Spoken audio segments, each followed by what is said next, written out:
Gold trusted gold buyers మీరు తాకట్టు పెట్టిన బంగారాన్ని విడిపించి ఈ రోజు ఉన్న మార్కెట్ ధరకు కొనబడను.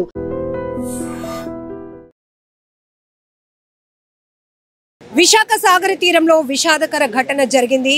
అప్పటి వరకు చాలా ఆహ్లాదంగా సాగర తీరాన్ని ఆస్వాదిద్దాం అనుకున్నటువంటి ఒక కుటుంబంలో విషాదకరమైన ఘటన. నేనైతే ఆ మృతదేహాన్ని చూపించడానికి ఇష్టపడట్లేదు, కానీ ఒక మహిళ అప్పటి వరకు సరదాగా ఆడుకుంటూ ఉంది, కానీ అలల ఉధృతికి లోపలికి కొట్టుకుపోయారు ఇద్దరు. అందులో ఒక మహిళ మృతి చెందారు. సో ఈయన మీరు ప్రొటెక్ట్ చేశారు కదా, ఎన్ని గంటలు జరిగిందండి? మేడం టైం చూసుకోలేదు మేడం, అలాగే వెళ్ళిపోయాము. మీరు హాఫ్ అన్ అవర్ ముందు ఒక 40 నిమిషాల ముందు యాక్చువల్ కెరటం వచ్చి కొట్టిన ఇవి లాక్కి వెళ్ళిపోతే ఈవిని రక్షిద్దామన్న ఆతృతలో ఇంకో వ్యక్తి ఈవిడి కోసమని వెళ్తూ ఆయన కూడా లోపలికి వెళ్ళిపోయారు. అప్పుడు వెంటనే మేము ఇద్దరం వెళ్ళి ఈవిడ అప్పటికే వాటర్ తాగేసి అబ్బాయి అయితే చాలా డీప్కి వెళ్ళిపోయారండి. ఈవిడైతే ఈ కెరటాల మధ్యలో ఉంటే ఆవిడ లాక్కుంటూ ఒడ్డుకు వచ్చాం. ఒడ్డుకు వచ్చేసరికి స్పృహలో లేరండి. కొంతవరకు వెళ్ళి వాళ్ళు ప్రొటెక్ట్ చేద్దాం అనుకున్నప్పటికీ ఆమె అప్పుడు లేదండి, అప్పటికే వాటర్ మొత్తం తాగేసి తేలిపోతే లాక్కొని రావడం జరిగింది. వచ్చిన తర్వాత కూడా ఫస్ట్ ఎయిడ్ చేయడం జరిగింది. చేసి సిపిఆర్ కొట్టినా కూడా అసలు లేదండి. ఈలోగా 108కి కాల్ చేయడం జరిగింది. 108 నుంచి డాక్టర్ గారు రావడం, చూడడం, సీజర్ డెడ్ అని చెప్పడం, ఇవన్నీ జరిగాయి. ఈమెని తీసుకొచ్చారు, కానీ ఇంకొక యువకుడిని రక్షించడానికి మేడం ఈవిని అంటే దగ్గరలో ఉన్నారు కదా, సేవ్ చేయగలమన్న ఆలోచనతో ఈవిని ముందు తీసుకురావడం జరిగింది. అలాగనే ఆ వ్యక్తి దగ్గరికి వెళ్ళేసరికి కూడా ఆ వ్యక్తి దొరుకుతాడని అయితే గ్యారంటీ లేదు, ఎందుకంటే చాలా డీప్లో ఉన్నారు. మాకు ఏదో చెయ్యి ఇలా ఊపుతున్నట్టు అనిపిస్తుంది, కానీ రక్షించండి అని ఆ ఇరిగే కెరటంలో చాలా లోపలికి వెళ్ళిపోవడం వల్ల సో మేము వెళ్ళేసరికైనా మళ్ళీ ప్రాణాలతో ఉంటాడనే నమ్మకం లేకపోవడం, ఏదో దొరికారు కదా ఈవిని సేవ్ చేయగలమన్న ఆలోచనతో ఒడ్డుకి తీసుకురావడం జరిగింది. ఈలోగా ఆవిడ చనిపోయిందని డాక్టర్ గారు వచ్చి చెప్పడం మాకు కొంచెం బాధాకరంగా అనిపించింది. మృతి చెందినటువంటి ఆ మహిళకు సంబంధించిన ఫ్యామిలీ మెంబర్స్ మీకేమవుతారమ్మా? చెల్లెలు అవుతారమ్మా. చెల్లి ఏమైంది? ఇప్పటి వరకు స్నానం కోసం వెళ్ళారా? స్నానం లేదు, ఇక్కడే నిలబడ్డారు. ఇక ఈ చివరే అంతే, స్పీడ్గా వచ్చింది. ఎంత సో ఈవిడ వెళ్ళిపోతున్నప్పుడు కాపాడండి అంటే ఇంకొక కుర్రాడు వెళ్ళాడా? అంటే ఆ పిల్లాడు అక్కడ దాకా వెళ్ళాడు. వీళ్ళిద్దరేమో ఆయుష పడుకుంటూ ముందుకు వచ్చేసారు చెల్లెలు. వాళ్ళిద్దరు ఇంకో ఇద్దరు హాస్పిటల్ తీసుకెళ్ళారు. నలుగురు ఐదుగురు వచ్చారు. మా హస్బెండ్, నేను, ఇంకో పాప వెళ్ళింది. అది ఎక్కడ పోయిందో చూడండి. మీరు ఎక్కడ, ఏ ఊరు వాళ్ళు? హైదరాబాద్ వాళ్ళు. పెళ్లికి వచ్చారా? పెళ్లికి. ఎక్కడండి పెళ్లి? ఆయన చెప్తాడు. కానీ ఒక్కసారిగా మీతో సరదాగా బీచ్కి వచ్చిన ఒక ఆమె ప్రాణం పోయింది. వద్దంటే ఎప్పుడు బీచ్ అంటే వద్దే అని చెప్పాను ఇక వద్దంటుంటే ఇవాళ రేపు ఎప్పుడు పోతుంటే ఇవాళే పోతాను నువ్వు తీసుకొని వచ్చింది. ఇవాళే పోదామని తీసుకొచ్చింది ఆమె. చూడు మృత్యు. ఎప్పుడు రిటర్న్ అవ్వాలనుకున్నారు? ఆదివారం నాడు రిటర్న్ అవుదాం అనుకుంటున్నాను. ఇంతలోనే ఆవిడకి ఇష్టం బీచ్ అంటే.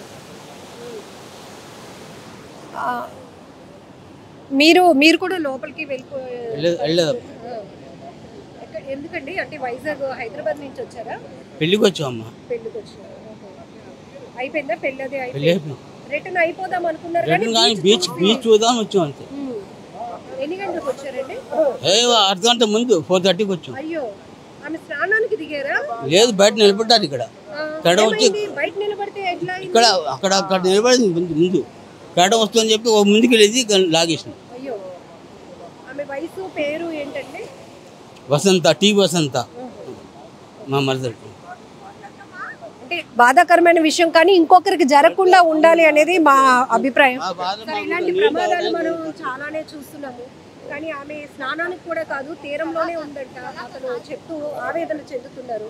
యాక్చువల్లీ ఇది ఎలా జరిగింది అంటే, అక్కడ అబ్బాయి స్నానం చేస్తున్నప్పుడు తను కొట్టుకుపోతున్నప్పుడు ఈవిడ కూడా ఆయన్ని ఏదో సేవ్ చేద్దాము అనే ఉద్దేశంతోనే ఈవిడ ముందుకెళ్ళింది. ఈవిడ మామూలుగా బయటే ఉన్న వ్యక్తిని ఆమె ఆ వ్యక్తిని సేవ్ చేద్దాము ఏదో చేద్దాము అనే వ్యక్తి మీద అంటే సముద్రం అలలు చూసి ప్రతి ఒక్కరు లేడీస్ కానివ్వండి ఎవరైనా సరే ఒక ఆనందంతో వాళ్ళు కాస్త ముందుకెళ్తారు. కానీ అలలు అనేది ఎలాగుంటుందంటే అప్ అండ్ డౌన్ ఉంటుంది, మరి అప్ అండ్ డౌన్ ఉంటుంది. అంటే సముద్రంలోనే ఒక ఏంటంటే కరెంట్ ఉంటుంది, రీప్ కరెంట్ అనేది ఒకటి ఉంటుంది. అలాంటి విషయాల్లోని ఇక్కడ గొయ్యి ఉంటుంది, అక్కడ ఎత్తు ఉంటుంది, ఇంకా ముందుకెళ్తే గొయ్యి ఉంటుంది. అలాంటి విషయాలు ఎవరికి తెలీదు. పబ్లిక్ అవేర్నెస్ ప్రోగ్రామ్స్ పోలీసు వ్యవస్థ కానివ్వండి ఏ వ్యవస్థ కానివ్వండి, నేను డిజాస్టర్ సేఫ్టీ ఆఫీసర్ అండి, నేను డిజాస్టర్ సేఫ్టీ ఆఫీసర్.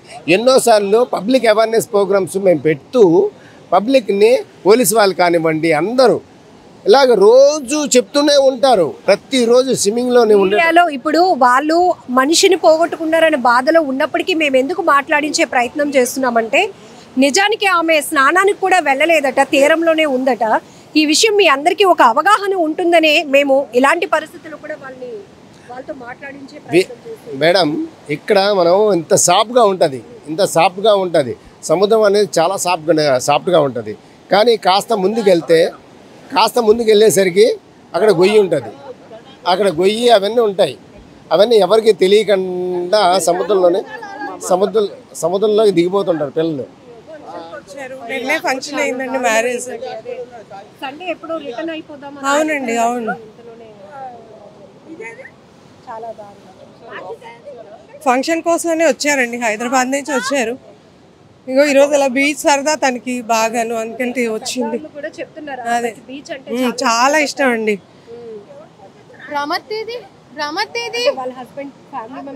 అందరూ హైదరాబాద్ లో ఉన్నారండి, మిగతా ఫ్యామిలీ మెంబర్స్ కేజీహెచ్కి వెళ్ళారు. కానీ చాలా దారుణమైన ఘటన సార్. ఇప్పుడు ఎవరో ఇది ఎన్నోసార్లు చెప్తున్నా సరే బీచ్కి వచ్చే ప్రతి ఒక్క వ్యక్తికి మేము అవేర్నెస్గా చెప్తుంటాం. పోలీస్ డిపార్ట్మెంటు, అదర్ డిపార్ట్మెంట్స్, అన్నీ డిజాస్టర్ డిపార్ట్మెంట్లు అందరు వాళ్ళని అవేర్నెస్ చేస్తున్నా సరే ఏమయ్యా ఇక్కడ ఈ గీత తప్పించి వెళ్ళొద్దు అని మేము ఎన్నోసార్లు హెచ్చరిస్తుంటాము. హెచ్చరించినా సరే పబ్లిక్ని మేము కంట్రోల్ చేయలేకపోయి ఎందుకంటే ఇప్పుడు భారీ మనిషి ఇప్పుడు జారిపోయింది అనుకోండి, ఇమ్మీడియట్లీ ఏంటంటే కెరటం అనేది రౌండ్ సర్కిల్గా ఇదవుతుంటుంది. ఎవరినైనా సరే లాక్కుపోయే శక్తి ఆ గంగమ్మ తల్లికి ఉంది. ఎందుకంటే అక్కడ సిచ్యువేషన్స్ ఏంటంటే ఒక దగ్గర స్టెప్ పైకి ఉంటుంది, ఒక దగ్గర స్టెప్ ఇంకో విధంగా ఉంటుంది. ఒకలాగా ఉంటుంది సముద్రం అనేది, ఒకలాగా ఉండదు. ఇక్కడ మనం డౌన్లో ఇంత ఎత్తులో ఉన్నామా, అక్కడే చూడండి ఇంత డౌన్లో ఇక్కడ ఎత్తుగా కనిపిస్తుంది, అక్కడ డౌన్లో ఉంది. ఆ ముందుకెళ్తే ఇంకా ఎత్తుగా కనిపిస్తుంది.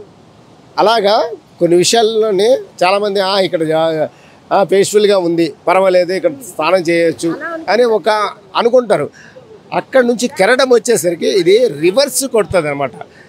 ఇటు నుంచి ఒక కెరటం కొడుతుంది, అటు నుంచి ఒక కెరటం కొడుతుంది. అలాంటి సమయాల్లోని మాత్రం ఎవ్వరూ తట్టుకోలేని పరిస్థితుల్లోనే టప్మని ఇమీడియట్లీగా మనిషి పడిపోయిన వెంటనే ఆటోమేటిక్గా రోలింగ్ అయిపోయి వాళ్ళు స్పృహ కోల్పోయే సంస్థ.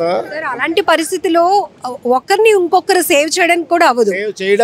ఎందుకంటే ఒక గజ ఈతగాళ్ళే సేవ్ చేయగలరు. మామూలు నార్మల్ పర్సన్ ఎప్పుడు సేవ్ చేయలేడు, ఎందుకంటే తనకి అవగాహన లేదు కాబట్టి. ఆ వ్యక్తికి అవగాహన ఉండదు. కానీ ఎన్నిసార్లు చెప్పినా సరే ఎవరు అవగాహన లేని వ్యక్తులందరూ నీటిలో దిగిపోతుంటారు. ఏదో ఒక సరదా, ఒక నీరు చూడగానే వాళ్ళకి ఒక ఆనందంతో దిగిపోతుంటారు. అది ఎన్నోసార్లు హెచ్చరిస్తుంటారు, పోలీసు వాళ్ళు హెచ్చరిస్తుంటారు, మేమే హెచ్చరిస్తాము, డిజాస్టర్ వాళ్ళు హెచ్చరిస్తుంటారు, ఇక్కడ సిమ్మర్స్ హెచ్చరిస్తుంటారు. హెచ్చరించినా సరే పబ్లిక్ అనే వాళ్ళు ఎవ్వరు పట్టించుకోరమ్మా. జస్ట్ ఈ చెవిలో వింటారు, ఈ చెవిలో విడిచిపెడుతుంటారు. అది చాలా బాధాకరమైన ఘటన. ఎందుకంటే పోలీసులు అంటే డిజాస్టర్ మేనేజ్మెంట్లో వర్క్ చేస్తున్నారు, ఎన్నో విపత్తులు వీళ్ళు చూశారు. సో ఇట్లా బీచ్ ప్రమాదాలు జరిగినప్పుడు కూడా ఇమీడియట్గా రెస్క్యూ చేయాలి అనే దానికి కూడా ఒక అవగాహన, ఎక్విప్మెంట్ అన్ని అవసరం. ఎందుకంటే ఒక మనిషి ప్రాణాపాయంలో ఉన్న సాటి మనిషిగా మనం మానవతా దృక్పథంతో వెళ్ళి సాయపడదామన్నా కూడా ఆ కెపాసిటీ మనకెవరికి సరిపోదు. ఇక్కడ ఈ ప్రమాదం కూడా చూస్తే వాళ్ళు హైదరాబాద్ నుంచి విశాఖపట్నంలో తమ బంధువుల ఇంటికి పెళ్లి కోసం అని వచ్చారు. సో సండే కూడా రిటర్న్ అయిపోదాం అనుకున్నారు. కానీ ఆమె మృతి చెందినటువంటి మహిళకి బీచ్ అంటే చాలా ఇష్టమట. ఎలాగైనా మనం బీచ్కి వెళ్ళి తర్వాత రిటర్న్ అయిపోదాము అనుకుందట. కానీ ఇంతలోనే ఈ ప్రమాదం జరగటం, ఆమె మృత్యువాత పడటం, మరో యువకుడు అందరూ చూస్తుండగానే గల్లంతైపోయాడు. కెరటాలలో చిక్కుకొని కాపాడండి అంటూ తన చేతులు పైకెత్తి కేకలు వేసినప్పటికీ కూడా ఎవ్వరూ ఏమీ చేయలేనటువంటి నిస్సహాయ పరిస్థితిలో ఆ యువకుడు కూడా గల్లంతయ్యాడు. వీళ్ళు ఒడిశా నుంచి కొంతమంది యూత్ ఇక్కడికి బీచ్లో కాసేపు స్పెండ్ చేద్దామని వచ్చారట. ఇక్కడే రైలు కంపెనీలో మేము వర్క్ చేస్తుంటాం. అక్కడే కలుసుకున్నాం ఫ్రెండ్స్. అలా బీచ్కి వచ్చాం సరదాగా. ఎన్ని గంటలకి? మ్యాక్సిమం టైం తెలియదు. వచ్చాము, ఒక ఆవిడ అంటే లోపలికి వెళ్ళిపోతుందంటే ఇద్దరం దూకాం. నేను ఈ గల్లంతైన అబ్బాయి పేరు ఏంటి? గోవింద్. గోవింద్. మీ పేరు? ధర్మ. మీ ఇద్దరు ఫ్రెండ్స్ అయ్యారు, పని చేస్తున్న జాబ్. సో మీరు ఇక్కడ బీచ్లో ఉంటుండగా ఆమె కొట్టుకుపోతుందా? కొట్టుకుపోతుంది ఫస్ట్. తర్వాత మేము వెళ్ళాము కాపాడడానికి. ఇద్దరం వెళ్ళాం. నేను వస్తాను, ఆవిడతో పాటు కెరటాలు కొట్టుకుని మావిడ కూడా వెళ్ళిపోయాడు.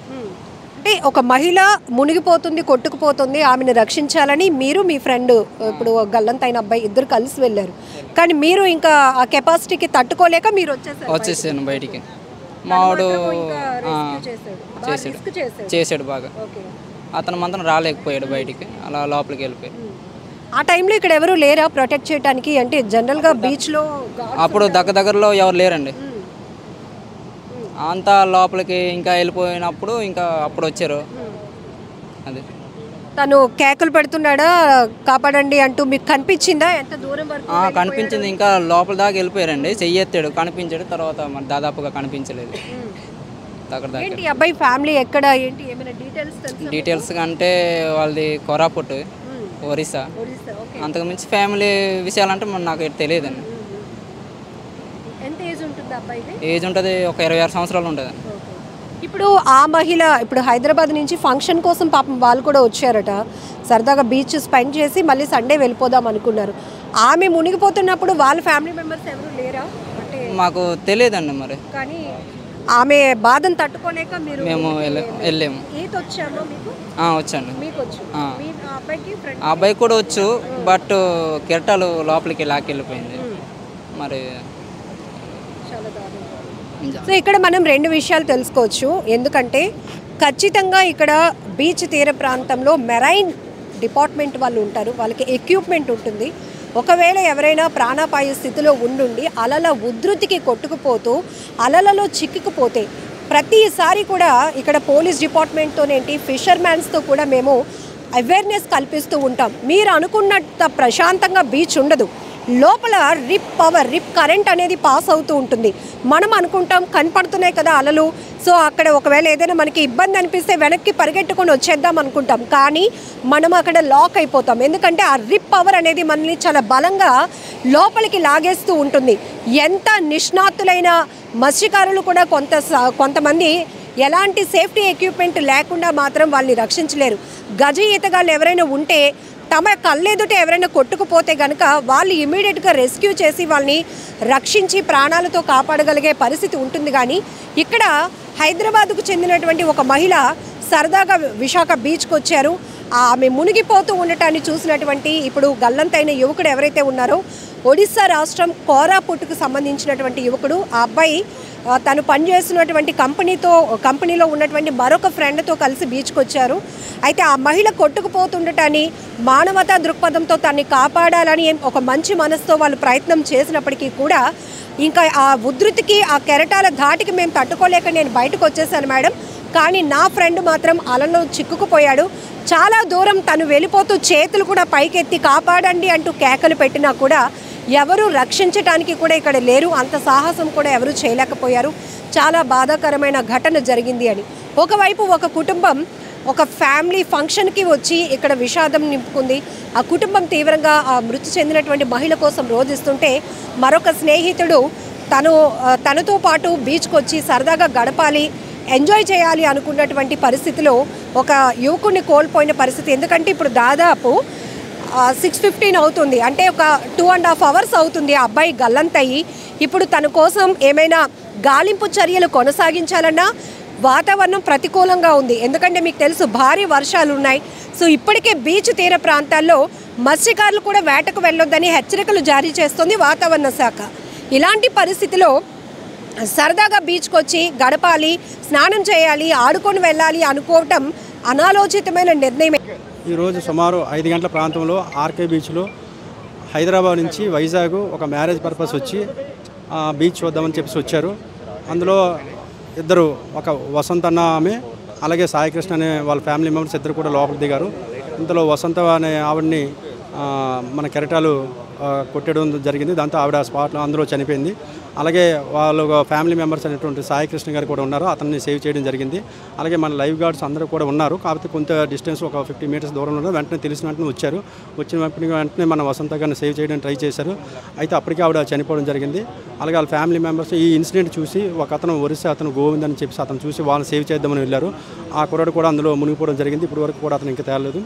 అయితే మనం ఈ జనవరి నుంచి ఇప్పటి వరకు కూడా మన సుమారుగా 25 మంది వరకు మన లైఫ్ గార్డ్స్ అలాగే మన మెరైన్ వాళ్ళందరూ కూడా సేవ్ చేయడం జరిగింది. అయితే సైక్లోన్ ఉన్న వల్ల కొద్దిగా పోటీ ఎక్కువగా ఉండడం వల్ల ఇన్సిడెంట్ జరిగిందని అనుకుంటున్నాం. ఆల్రెడీ ఆ బాడీ కోసం కూడా మేము ట్రేస్ చేస్తున్నాం. అలాగే అందరం కూడా వెతుకుతున్నాం. కానీ అది జరగడం చాలా బాధాకరం. అందరికీ మేము చెప్పేది ఏంటంటే ఎవరు కూడా స్విమ్మింగ్కి వెళ్ళొద్దని మేము పోలీస్ శాఖ నుంచి అందరూ కూడా హెచ్చరిస్తున్నాం.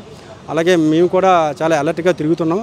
అయితే కొద్దిగా మన వాళ్ళు ఆ లేడీ కొద్దిగా వెయిట్ కూడా ఉండడం వల్ల ఇది జరిగింది తప్ప వెంటనే మనం సేవ్ చేశారు. బట్ అన్ఫార్చునేట్లీ ఆవిడ చనిపోవడం జరిగింది. అతను ఒక సాయికృష్ణ గారిని వెంటనే కేజీహెచ్కి తరలించాం. ప్రస్తుతానికి అతను అయితే బాగానే ఉన్నారండి. సార్, గల్లంతైన యువకుడు వివరాలు ఏంటి సార్? ఈ ముగ్గురు ఒకేసారి కొట్టుకుపోవడం వల్ల ఈ మెరైన్ కానిస్టేబుల్ ప్రొటెక్ట్ చేయడానికి అవ్వలేదా? క్లారిటీ ఏంటి సార్? లేదండి, వీళ్ళిద్దరూ దిగారు. వీళ్ళు దిగిన తర్వాత వీళ్ళు ఎప్పుడైతే మునుగుతున్నారని చూసి అతను సేవ్ చేద్దామని చెప్పేసి అతను లోపల దిగాడు.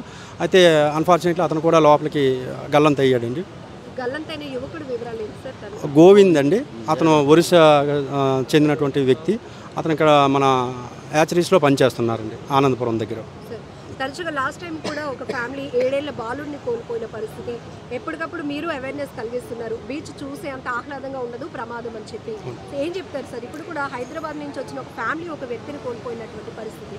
అంటే ప్రజలందరికీ మేము చెప్పేది ఏంటంటే ఎవరో కూడా లోపలికి వెళ్ళొద్దని చెప్తున్నాం. దీన్ని ఏదైతే బీచ్ ఉందో దీన్ని ఆహ్వాదించాలి. కానీ స్విమ్మింగ్ కానీ వెళ్ళడం, లోపలికి వెళ్ళడం ఇలాంటి జరగడం వల్ల మనం చాలా వరకు అవేర్నెస్ చేస్తున్నాం. మన లైఫ్ గార్డ్స్, మెరైన్ అందరూ కూడా కోఆర్డినేషన్తో అందరికీ కూడా చెప్పడం జరుగుతుంది.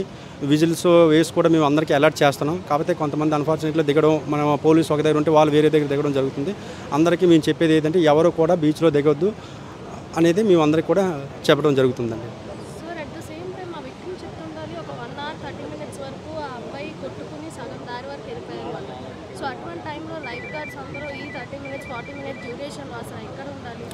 అది లేదండి ఆల్రెడీ అది లేదండి. మనకు తెలిసిన వెంటనే ఆల్రెడీ ఒక జస్ట్ 50 మీటర్స్ డిస్టెన్స్ ఉన్నారు.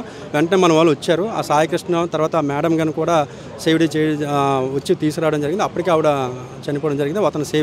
ఒక అతను అయితే సేవ్ చేయడం జరిగిందండి. వైజాగ్ వచ్చినాక బీచ్ చూడకుండా ఎలా వెళ్తామని అందరినీ కూడా కన్విన్స్ చేసి బీచ్కి తీసుకొచ్చారు. అయితే ఆమె సరదాగా ఇక్కడ గడుపుతున్న సమయంలోనే అలల దాటికి ఆమె కొట్టుకుపోతూ ఉంటే ఒడిశాకు చెందినటువంటి ఒక యువకుడు ఆమెను ప్రాణాలతో కాపాడాలి అనే చేసిన ప్రయత్నం ఇప్పుడు అతని ప్రాణాలు రిస్క్లో పడేసింది. పూర్తిగా ఆయన కొట్టుకుపోయాడు. ఇప్పటికీ సుమారు 3-4 గంటలు అవుతున్నా కూడా ఆ యువకుడి ఆచూకీ లభించలేదు.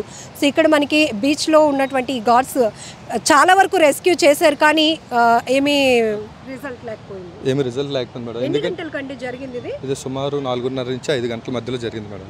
యాక్చువల్ ఏంటంటే మేము అక్కడ మన పోలీస్ మెస్ ఆపోజిట్లో ఒక ఫ్యామిలీ అనేది బీచ్లోకి వెళ్ళడం జరిగింది మేడం. వెళ్తుండగా మాకు మెరైన్ పోలీస్ వారు అశోక్ అనే కానిస్టేబుల్ ఏమో మాకు చెప్పారు, ఇలా ఒక ఫ్యామిలీ దిగుతుంది బీచ్లో కనగానే అక్కడ 100 మీటర్స్ అలా దూరంలో వెళ్ళాం మేడం. అక్కడ ఫ్యామిలీ పిలుస్తుండగా అక్కడ వెళ్ళి అక్కడ వాళ్ళు బయటికి రామని చెప్పగా ఈ లోపు ఏంటి అనేసి ఈ గుంపు ఇక్కడ ఉంది మేడం, ఏంటి అనేసి గుంపు ఉందనగానే వెంటనే మేము స్పీడ్గా రావడం జరిగింది మేడం. ఇందులోని ఒక ముగ్గురు వెళ్ళి ఒక గల్లంత అవుతున్నారు మేడం. ముగ్గురు గల్లంత కొట్టుకుంటుండగా మేము ఒకరిని సేవ్ చేయడం జరిగింది మేడం. ఒకరిని సేవ్ చేస్తుండగా ఇంకొకరు లేడీస్ ఏమో ఆవిడని కూడా తీసుకురావడం జరిగింది. కానీ ఆవిడ ఏంటంటే కాన్షియస్ లేదు మేడం. ఆవిడైతే మొత్తం బయటకు వస్తారు మేడం. ఆల్రెడీ ఒకరినైతే రెస్క్యూ చేసాం కానీ మేడం మా టీం మొత్తం ఆవిడని ఒకరినైతే తీసుకురాలేకపోయాం మేడం. సో ఆ యువకుడు సుమారు ఎంత దూరం వెళ్ళిపోయి ఉండొచ్చు అండి? మేము వచ్చేటప్పటికైతే 10 మీటర్స్ 15 మీటర్స్ దూరంలో వెళ్ళారు మేడం. సో జనరల్గా మేము అనుకుంటాం చూస్తూ మనమే ఎవ్వరమైనా కూడా అయ్యో ఒకరు ప్రాణాపాయ స్థితిలో ఉన్నారంటే కాపాడేద్దామని. బట్ బీచ్లో ఆ రిస్క్ చేయలేరు ఎవరు, ఎందుకంటే అందులో రిప్ పవర్ ఉంటుంది. అది ఎప్పటికప్పుడు మీరు అవేర్నెస్ ఇస్తూనే ఉంటారు, మేము కూడా చూపిస్తూనే ఉంటాం జనాలకి. ఏం జరుగుతుంది ఆ అబ్బాయి అంత ఫోర్స్గా వితిన్ సెకండ్స్లో అంత లోపలికి వెళ్ళిపోవడానికి? మేడం యాక్చువల్లీ ఈ 15 నుండి 16 వరకు సైక్లోన్ ఎఫెక్ట్ ఉంది మేడం. అందులో రిప్ కరెంట్ మీరే చూడండి. మేము సర్చింగ్ ఆపరేషన్కి వెళ్ళేటప్పుడు మేము ఇక్కడ దిగితే ఈ సరౌండ్స్లోకి వెళ్ళిపోండి. ఆ సరౌండ్స్లో చూడండి ఎగ్జాక్ట్గా మేడం 20-30 మీటర్స్ లోన్లోనే అక్కడ చాలా రిప్ కరెంట్ ఉంది మేడం. అలా లాగేస్తుంది ఒకసారిగా. నేను ఇక్కడ మనం అనుకుంటాం ఇక్కడే మునిగిపోయారు, ఇక్కడే ఉంటారు అని మా నాలెడ్జ్. బట్ మీకు వేవ్ డైరెక్షన్, రిప్ పవర్ డైరెక్షన్ మీకు ఐడియా ఉంది మేడం. అంటే మేము అనుకున్నది ఏంటంటే ఆ బాడీ ఇక్కడైతే ఉండదు మేడం. నాకు తెలిసి అయితే ఏ గోకుల్ పార్కో లేదంటే నవ్వాట్ల వైపు అటువైపు వెళ్ళిపో ఉంటుంది మేడం. కింద వెళ్ళి రఫ్గా ఉంది మేడం, చాలా రఫ్గా ఉంటుంది ఉంది మేడం. అందులోని ఫిషింగ్ కూడా ఎవరు వెళ్ళలేదు మేడం సైక్లోన్ ఎఫెక్ట్ మీద. కానీ చాలా బాధాకరమైంది. కొంతమంది ఫ్యామిలీలోనే 3-4 కూడా గల్లంత అయిపోతూ ఉంటారు. మీ కళ్ళెదుటే కొట్టుకుపోతుంటే మీరు ప్రాణాలను రిస్క్లో పెట్టి మరీ వెళ్ళి రెస్క్యూ చేసి తీసుకొస్తారు. ఆ సమయంలో ఎవరికి ఎక్కువ ప్రయారిటీ ఉంటుంది? ఐ మీన్ పిల్లలు ఉంటారు, పెద్దవాళ్ళు ఉంటారు. ఎట్లా అప్పుడు ఎలా మీ డెసిషన్ మేకింగ్ ఎట్లా ఉంటుంది? ఎక్కువగా ఏజ్డ్కి అడల్ట్స్కి ఎక్కువగా మేము ప్రిఫరెన్స్ ఇస్తూ ఉంటాం మేడం. అందులో 16 years అబోవ్ బిలో ఉన్న వాళ్ళకి లేదా 50 years అబోవ్ ఉన్న వాళ్ళకి ఎక్కువగా మేము ప్రిఫర్ చేస్తాం మేడం. ఎందుకంటే వాళ్ళు ఎక్కువగా టెన్షన్ తీసుకోవడం, ఇలాంటి బాడీ వెయిట్ ఎక్కువ ఉండడం వల్ల వాళ్ళు ఎక్కువగా మేము క్యాచ్ చేస్తాం మేడం. మిగతా వాళ్ళు కొంచెం యంగర్స్ మాత్రం కొంచెం మేము మా దగ్గర ఉన్న రింగ్స్ బోయస్ వాళ్ళకి ఇచ్చి మా సపోర్ట్ నుంచి అడల్ట్స్ మా 50+ years ఉన్న వాళ్ళని తీసుకురావడం జరుగుతుంది మేడం. ఎక్కువగా మా ప్రయారిటీ మాత్రం 50+ ఉన్న వాళ్ళకి ఎక్కువగా మేము ప్రయారిటీ ఇస్తాం మేడం. మిగతా వాళ్ళకి మా దగ్గర ఉన్న సేఫ్టీస్ వెళ్తాం కదా మేడం, వాళ్ళకి యంగర్స్కి మాత్రం ఇస్తూ ఉంటాం మేడం. వాళ్ళు సేవ్ చేసుకుంటూ మిగతా వాళ్ళు మేము కాపాడుతూ ఎక్కువగా ఉంటాం మేడం. బీచ్ ప్రమాదాలు మనం ఎక్కువగా అబ్జర్వ్ చేస్తే కనుక ఇతర ప్రాంతాల నుంచి వచ్చి గల్లంతైన వాళ్ళు ఎక్కువ, ఎందుకంటే మనకు ఒక ఐడియా ఉంటుంది. సో ఇక్కడ ప్రమాద హెచ్చరిక బోర్డులు కూడా ఉంటాయి, ఇక్కడ గల్లంత అవుతూ ఉంటారు ఎక్కువగా, ఇక్కడ ఈత కొట్టడం కూడా నిషేధమని. బట్ అదర్ ప్లేసెస్ నుంచి వచ్చిన వాళ్ళు దాన్ని అబ్జర్వ్ చేయరు. సో ఈ మధ్య కాలంలో ఎక్కువగా మొన్న 7 ఏళ్ల బాబు అట్లనే చూసాం. ఇవన్నీ కూడా ఏం చెప్తారు పబ్లిక్ అవేర్నెస్ అంటే? ఏం చెప్పడం లేదు మేడం, మేమైతే ఎప్పటికప్పుడు అవేర్నెస్ ఇస్తూ ఉంటాం మేడం. కానీ ఏంటంటే వాళ్ళకున్న ఎంజాయ్మెంట్ని అవన్నీ ప్రాణంపై మీకు వస్తుందని తెలియక వాళ్ళైతే స్విమ్మింగ్ చేస్తూ ఉంటారు మేడం. ఎప్పటికప్పుడు మేము చెప్తూ ఉంటాం, కానీ వాళ్ళు ఉత్సాహంగా బీచ్కి రావడం, దానిలో వాళ్ళు మర్చిపోయి కొంచెం ఇదిగా బీచ్లో ఎక్కువగా స్విమ్మింగ్ చేస్తూ ఉంటారు మేడం. కానీ ఏంటంటే వచ్చే ఫ్యామిలీ మెంబర్స్ కూడా కొంచెం చూసుకొని వాళ్ళ ఫ్యామిలీస్ కూడా బయట ఉన్నారు, మళ్ళీ సేఫ్గా వెళ్ళాలనేసి మేము ఒక కోరిక మేడం. మీరు కూడా మా నుంచి ఇలా ఆర్కే బీచ్లో ఎక్కువగా ప్రమాదం జరుగుతుంది, మా నుంచి మీరు కూడా చెప్పాలి మేడం. సో మీ కళ్ళల్లో ఒక ఆవేదన కనబడుతుంది, రెడ్గా అయిపోయాయి కళ్ళన్నీ. బట్ ఇంత ప్రయత్నం చేసినా కూడా ఒక అబ్బాయిని రెస్క్యూ చేయలేకపోయాము అనేటటువంటి. ప్రెజెంట్ నా హెల్త్ బాగాలేదు మేడం, నేను పక్క పాయింట్లో డ్యూటీ చేస్తున్నారు. నా కోసం హెల్ప్ కోసం వచ్చారు తను. వచ్చిన టైంలోనే ఇది జరగడం జరిగింది. మ్యాక్సిమం మా ప్రయత్నం మేము ప్రయత్నించాం. ఇప్పుడు మెయిన్ తుఫాన్ ప్రాబ్లం వల్ల చాలా ఎక్కువ ఇదవుతుంది మేడం, అందువల్ల ఇది. సో ఇలా మనం ఎప్పటికప్పుడు కూడా చూడొచ్చు, జీవీఎంసీ నుంచి బీచ్ లైఫ్ గార్డ్స్ ఎప్పటికప్పుడు రెడీగా ఉంటారు. ఎవరైనా రిస్క్లో ఉంటే కనుక వాళ్ళ ప్రాణాలు తెగించి, ఇప్పుడు అతనికి హెల్త్ కూడా బాగలేదు, కానీ ఇప్పుడు ఒక పరిస్థితి వచ్చిందిరా రావాలి అంటే కూడా అతను వచ్చాను అని చెప్తున్నారు. బట్ ఒకటి ఇక్కడ గమనించాల్సింది ఏంటంటే, ఇప్పుడు తుఫాను హెచ్చరికలు ఉన్నాయి, మన ఫోన్స్కి కూడా నోటిఫికేషన్స్ వస్తున్నాయి. జాగ్రత్తగా ఉండండి, భారీ వృక్షాలు విరిగిపడే అవకాశం ఉంది, పిడుగులు పడే అవకాశం ఉంది, బీచ్ తీర ప్రాంతాలకి మత్స్యకారులు వేటకు వెళ్ళొద్దు. ఇన్ని హెచ్చరికలు చూస్తున్నప్పటికీ కూడా ఎక్కడో ఒక నిర్లక్ష్యం అది ప్రాణాలపైకే వచ్చేటంత అవుతోంది. ఎందుకంటే ఇక్కడ పాపం హైదరాబాద్ నుంచి వచ్చిన ఆ ఫ్యామిలీ సరదాగా గడుపుదాం అనుకున్నారు, కానీ ఆ మహిళ మృతి చెందటంతో ఆ కుటుంబం మొత్తం తీవ్ర విషాదంలోనికి వెళ్ళిపోయింది. ఒక యువకుడు పాపం మంచి మనసుతో ఆ మహిళను కాపాడడానికి వెళ్ళినటువంటి ఆ యువకుడు గల్లంతైపోయాడు. ఇప్పటికీ ఆయన ఆచూకీ అయితే లభించలేదు. ఒక చిన్న డౌట్ ఉందండి, అలా మునిగి గల్లంతైపోయిన వాళ్ళు ఎన్ని అవర్స్ ఉంటారా, ఉండగలుగుతారా? డేస్ మేడం, ప్రాణంతో ఉండరు మేడం. డేస్ మాత్రం 2-3 daysలో బయటకు వచ్చేస్తారు మేడం. బాడీ రావడం లేదు మేడం, అసలు లేదు. ఒకవేళ అలా మునిగిపోయి ఏ తీరానికి కొట్టుకున్న ప్రాణాలతో వచ్చే అవకాశం లేదు మేడం, అసలు చనిపోయే అవకాశం ఉంది. అస్సలు లేదు మేడం, అవకాశం లేదు, చనిపోతారు మేడం. వాళ్ళకి స్విమ్మింగ్ వచ్చి ఉంటే ఇక్కడే బయటకు వచ్చేస్తారు మేడం. అసలు బీచ్ వేరు, ఇది మెయిన్ పాయింట్. అవును మేడం, అవును మేడం. సో ఏదైనా చాలా విషాదకరమైన ఘటన విశాఖ తీర ప్రాంతంలో అయితే ఒక యువకుడి కోసం స్నేహితులందరూ కూడా వేచి చూస్తున్నారు. మిగతా వాళ్ళు కూడా తమ కళ్ళెదుటే అలా కొట్టుకుపోయారు, ఆ దృశ్యాలు ఇప్పటికీ కూడా మమ్మల్ని కదిలిస్తున్నాయంటూ చాలా తీవ్ర బాధలో ఉన్నారు. అయితే ఆ కుటుంబం మాత్రం తీవ్ర విషాదంలో మునిగిపోయింది. ఇప్పుడు ఆ మహిళ మృతదేహాన్ని కేజీహెచ్ మార్చురీకి అయితే తరలించారు. And don't forget to subscribe to iDream. And for more videos, please subscribe to iDream. Please subscribe to iDream. Please subscribe iDream. And please subscribe to iDream. For more videos, subscribe to iDream. please like, share and subscribe to the channel. Congratulations iDream. Subscribe to iDream. Subscribe to iDream. So subscribe to iDream Media.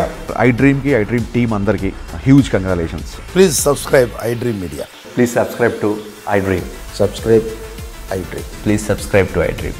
iDream అంటే నా కళల channel subscribe చేసుకున్న నోరు తిరుగుతలేదు, మీరైతే గంట గుర్తు కొట్టండి. For more such videos, please subscribe to iDream. Subscribe to iDream. Please subscribe to iDream. Please subscribe iDream Media. Please do subscribe to iDream. Please subscribe to iDream Media. For best entertainment and information, please subscribe iDream.